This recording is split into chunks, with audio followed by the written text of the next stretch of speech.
Okay, so this is going to be the first in a series of AP review, free response review questions. The idea behind this in this review is I'm going to be categorizing problems. So if you look at the AP, and I've looked at the AP quite extensively, looked at free response questions over the last 20 years, you can generally categorize the type of problems you see.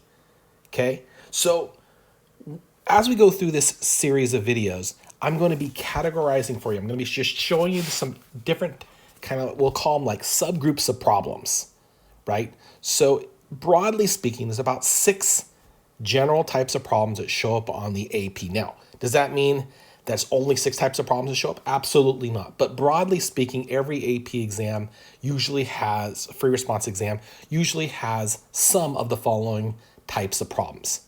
So the first broad category, and this seems to occur all the time, every free response and multiple choice test seems to always include this, and that is I shouldn't call it a graphing problem, because it's not a graphing problem. They're not asking you to graph. What they're doing instead is they're giving you a graph. So for example, they give you a graph and they ask you to interpret it. And so they ask you to, when I say interpret, well, they ask you to interpret the graph of the function f. So for example, in this function, they give us, notice what they've given us. They've given us, they tell us that the function f is, it's closed on the interval from -3 to 4. They also give us, and this will be important later on, they give us f of 0 equals 3. Then they say, hey, look, below, we've given you the graph of f prime. So this is really important. Whenever you see a graph problem, and this includes, so if you see a graph problem, if you see a function, if you see a table, anytime if you see these type of things, the very first thing you should be asking yourself is, am I looking at f? Am I looking at f prime, or am I looking at f double prime? In this case, notice what the graph is. This is the graph of f prime, right? So this graph right here is not the graph of f. We are used to seeing f. We are used to seeing position functions, right? Where the height of a height of any point tells you, its position. So when x is, x is -3, the height is whatever this point is, 1 or whatever it is, okay? But that's not what this graph is. This is the graph of f prime. So let's talk about how does this graph, how can we interpret things about f prime, and f double prime based on this graph. So let's start with the easiest part. So let's start with f prime, okay? And again, I know we're not starting with the question yet, but this is gonna help us a lot with the question. So what does this tell us about f prime? Well, when we plug in numbers into our graph, into this function, right? So I'm interpreting this graph. When I plug in, for example, when I plug in 0, I get f prime of x equals -2. What does that mean? It means the slope of the tangent line to f, right, is -2, right? When x is 2, what does this tell us? It tells us that f prime of 2 equals 0. In other words, right, the slope of the tangent line when x equals 2 to the graph of f of x, right, is 0.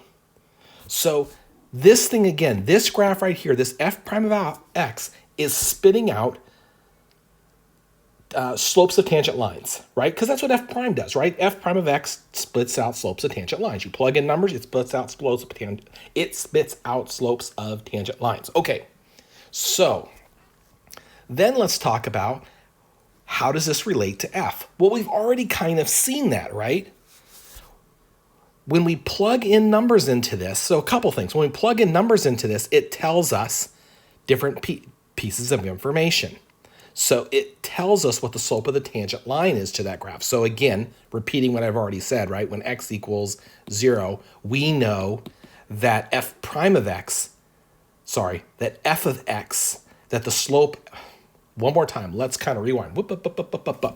When we plug in 2, we know that f of x, the slope of the tangent line at x equals 2 is 0. That's kind of important, right?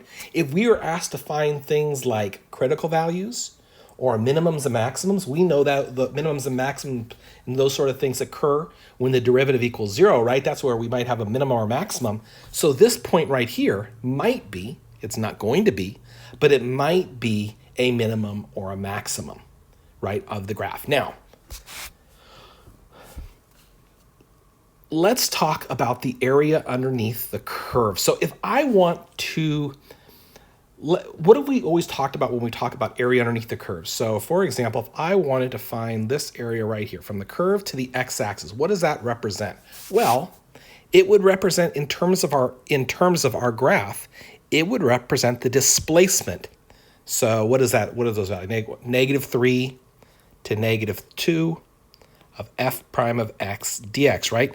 This right here, so that's the area underneath the curve from -3 to 2, right? We just kind of put that into definite integral formation. And this tells us the displacement, right? The change in the position from -3 to -2. That's pretty useful, right? It's giving us information about the position. In other words, it's giving us information about f of x. So this tells us, right? So I don't know, what is the area of this triangle? This area of this triangle is, we can do this through geometry. It's 1/2 times 1 times 1, right?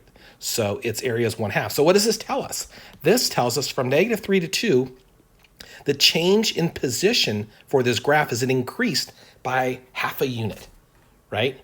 So for example, if the function had originally been at 2, right? If f of -3 was 2, right? We add 1/2, and now at f of -2, we're at 2.5.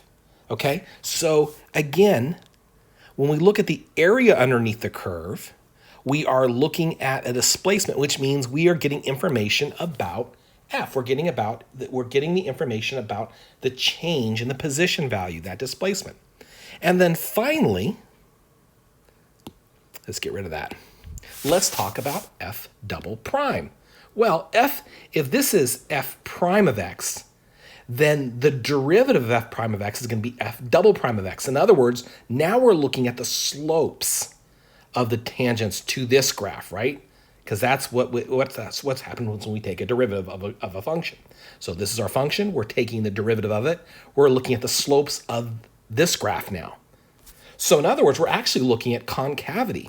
Notice right here, right? The slopes of all the tangent lines are negative. So this means this thing's concave down, right? From here to here. This thing's concave down because all the slopes of the tangent lines are negative. Here, our slopes are positive. So the slopes of the tangent lines to this graph right here are telling us about the second derivative. They're telling us about concavity. Okay, that's our general picture. Let's take that information right now and let's apply it to this problem. So, on what intervals, if any, is f increasing? So, we want to know what f is increasing. So, if we want to look about what f's increasing, we have to think about, do we want to know, are we looking at, if we want to discuss increasing, decreasing for a function, do we want to know, are we looking specifically at f? Are we looking at f prime? Or are we looking at f double prime? And I think you guys would agree, we're actually looking at f prime. So we want to know where it's increasing. So we want to know, where is f prime of x greater than 0, right? Where is it increasing? Well, it's greater than 0 above the x-axis. In fact, that's the only spot right there. Would you guys agree? Right? This is the only place the graph is above the x-axis. And of course, above the x-axis, all the values, right? All the y values are positive. So example down here, this all represents decreasing, right? Because all our y values, or f prime values, are all negative.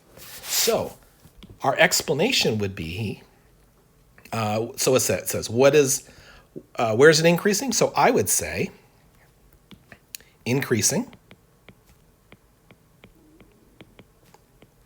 on, well, what's that interval? That interval is from -3 to -2. And my reasoning, again, we don't have to get crazy here, but you do need to let them know. How do you know? So how did we use the graph that we were presented to get that information? Well, what I did was I looked at it and I said, because, and what did I do? I checked to see, because I checked to see where where the derivative was positive, right? Because f prime of x is greater than 0 on that interval. That's it. That's all there is to that one. Okay, now just a quick note. I put closed interval here. AP doesn't care.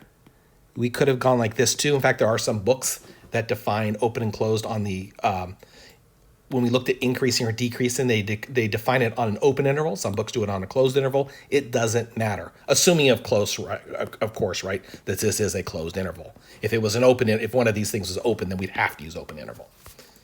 But again, this was defined as a closed interval. But again, you can use brackets or parentheses. Let's move on. Okay, find the x-coordinate for each point of inflection. So we're looking for points of inflection and we're justifying. So remember, points of inflection, now we're talking about the second derivative, right?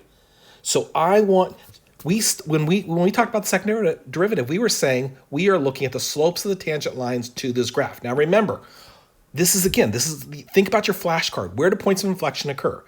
Points of inflection occur when the function changes concavity, right? So it changes from either, concave up to concave down or vice versa. So what am I going to say? Let's see.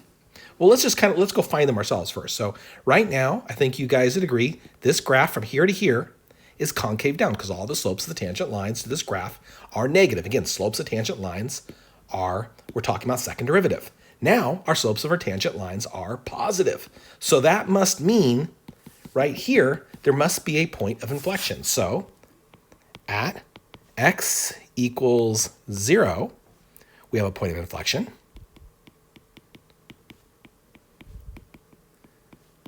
And my reasoning being, so what's my reasoning? How am I using this? How am I using this graph to tell me that information? Well, I'm seeing that f prime of x changes from decreasing to increasing, right? Now, I really want to point these words out: decreasing, increasing. These are rate of change words. They imply that I'm taking a derivative, right? This isn't changing from negative to positive, because when we talk about negative to positive, right, anything above the y-axis is positive. Anything above the x-axis is positive. Anything below the x-axis is negative. It's not changing from positive to negative. That doesn't make any sense. What's happening is it's changing from going down, decreasing, which again is implying a rate of change, to increasing. Okay? Why don't you see if you can find another point? There is another point of inflection. See if you can figure it out and put down your reasoning there. Why don't you pause this and do that? Okay. Hopefully you've done that. So what was our other point of inflection? Our other point of inflection, well, let's see. This thing is concave up, and now it's concave down, right? Slopes of tangent lines are positive, slopes of tangent lines are negative. So we can say at x equals, what is that positive 2? There's a point of inflection. And why is that? Because f prime of x changes from, let's see, it was increasing. Ooh, that's terrible. Was increasing to decreasing. That is some pretty nasty handwriting. Okay, that's all again. I really want to point out your justification. When you're talking about your justification, you're saying how you're using the given information so that you're not just guessing. You can't just say, hey, there's a point of inflection here because I said so, right? You're saying, hey, I looked at this graph, I looked at f prime of x, and this is what f prime of x told me. In this case, f prime of x went from decreasing to increasing. Okay, letter C. Find the equation of the tangent line to the graph at the point 0, 3. So this is something I've hammered home so many times. Points of tangent lines. What do we need in order to write the equation of a line? We always need, right? We need a point and a slope. Those are the two things we need in order to write the equation of a line. Look, they've provided a point. How convenient, right? We know this point 0, 3. So now we need a slope. Think about what we did before, right? So our slope is going to be the derivative, right? This thing right here gives us slopes of tangent lines. So I think you guys would agree, if we're looking at this point right here, so it says find the equation of tangent line to the graph at the point 0, 3, what we really need to know is what is the derivative of f prime of 0, right? Because that would give us the slope at this point. Well, what is f prime of 0? Remember, this graph is the graph of f prime. So I plug in 0, what do I get? Oh, -2. So f prime of 0 is -2. Look what I have. I have a slope. I have a point. I'm ready to write my line. So y minus 3 equals -2, x minus 0. Done. Couple notes on that also. If they do not ask you to write this as a function of y equals or y equals f of x, in other words, if they don't ask you to write it as y equals, like y equals mx plus b or solve for y, this is fine. Point slope form is fine. It's the easiest one. Could you solve it for y? Absolutely. Do you have to? No. Let's move on. But do be careful. There are going to be times, I'm sorry, I just want to hammer this home a little bit. There are going to be times for some questions where they say, write answer as y equals f of x. And what that means is they want you to solve this for y, like this, okay? Again, notice I haven't simplified it. This is fine. I've solved it for y. So be on the lookout for that. If they ask you to do that, make sure you solve it for y, because that's what they're looking for. Last question on this. Okay, and this you might think, this is actually kind of the hardest. I'm not gonna say it's super hard, but it's actually kind of the crux of the question. Kind of. Okay, so they want us to find a couple values. They want us to find f of -3 and f of 4. So they are asking for position functions. Let's review one more time. Let's review what happens when so we're talking, we said before, remember at the beginning, I said when we look at the area underneath the curve, that's giving us the displacement. So for example, when we found the area underneath the curve, we said this displacement was 1/2, right? So imagine for a second, right? Imagine for a second, let's focus on what displacement means. So Mr. Friedman, as you know, is quite the jumper. And he can jump 4 feet up in the air, right? That's incredible. 4 feet up in the air. I can't jump 4 feet up in the air. But if I'm on the ground, right, and I jump and my displacement is 4 feet up in the air, then you know that my height when I jump is 4 feet. But what if instead of starting from the ground, I dangerously start from a chair that is 2 feet up in the ground, 2 feet off the ground? Now you know when I make my jump, don't go with me, chair. Come on now. Come on. What is going on there?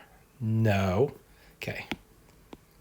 Now you know when I jump my 4 feet, my actual distance is 2 feet plus the displacement. Okay? So how do we use the displacement in order to help us find these values? Well, and this is where this information was really important. They told us at the beginning of this thing, they told us f of 0 equals 3. They gave us a point on the graph. That's really important. So I'm going to bring that down. So we know the point 0, 3. So what I'm going to do is I'm going to say, hey, I know the displacement when I know the position when x equals 0, right? I know its height. It's 3. Let's think of this in terms of feet. It's 3 feet up. Let's figure out the displacement to -3 and then add or subtract that, or add that value, right? It may be positive, it may be negative, but we're going to add that value. So in other words, I'm going to say f of -3 equals the point that I know, right? So it equals f of 0 plus the displacement to -3. So in other words, starting at 0, going to -3. Okay? So recognize there's two pieces to this. This is our start. This is how high we are. Again, I'm thinking jumping here. I know this isn't a graph of jumping, but this is how high we are. So I'm 3 feet up in the air because it tells us we're at 3. This is the change in my height from time 0 to time -3. So what do we have to do? We have to figure out the area underneath the curve, or we have to figure out this definite integral, which again is giving us the area from the curve to the x-axis. That is -3, right? 1, 2, 3. Okay, so let's do that. Notice there is no calculus here. This is all geometry. It's a calculus concept, but no actual calculus. So f of 0 is 3. By the way, I'm going to flip these limits of integration. Remember when we flip those limits of integration? Because I like to go from negative to positive, not positive to negative. Don't forget when we do that, though, we got to flip our sign. Okay, let's see what we got. So this is going to be minus, well, what is our displacement? So I'm starting at 0. Notice, for part of this time, we have this triangle that's above the x-axis, and for part of this interval, we have a triangle below the x-axis. So what I'm going to do is I'm going to add these two triangles together. One of these triangles, the one that's above the x-axis, is positive, and the other one, the area is negative. So I'm going to say, for the positive one, I'm going to say 1/2 base times height, 1 times 1, minus, right? Minus, because this is below the x-axis, so this area right here is negative. I know it's kind of weird to talk about negative, but it's a negative displacement, right? So in terms of jumping, would be kind of you're going down. This would be where you're going up in the air. This would be kind of you're going down in the air. So in this case, we have a triangle that is 1/2 base times height. Okay? And you're actually done there. Boom, we're done. That's our answer. We could solve it, but there is not a huge reason to. Reminder, this is a number. Once you have a number, you're done. If you want to simplify it, you can, but you simplify at your own risk. Okay, let's do f of 4. So we found f of -3. Let's do f of 4. So same idea, right? We're going to take what we know. We know, not f of -3, excuse me. We know f of 0. So what I'm going to do is I'm going to say we're going to start at f of 0, and I'm going to add the displacement from 0 to, what was it? 4. Okay? So let's color in what we need this time now. In this case, we're looking from the curve. Again, our displacement represents the area from the curve to the x-axis. So we're looking at this, right? That green stuff's going to give us that displacement. Now, couple things we know. Well, actually, let's put this in. So this is going to be 3. Now, ask yourself this question. Is our displacement going to be positive or negative? So again, look at your graph.